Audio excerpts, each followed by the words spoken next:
Assalamualaikum warahmatullahi wabarakatuh. Saya Abdul Waris Maulidi, Prodi Kesehatan Masyarakat, Fakultas Ilmu Keolahragaan dan Kesehatan Masyarakat. Di video kali ini, bagaimana cara kita melakukan batuk efektif.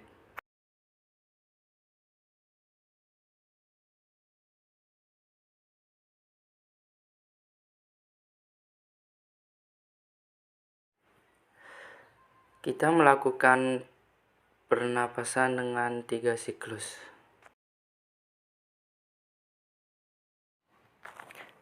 Dan melakukan batuk 2 kali. Mengapa harus 2 kali?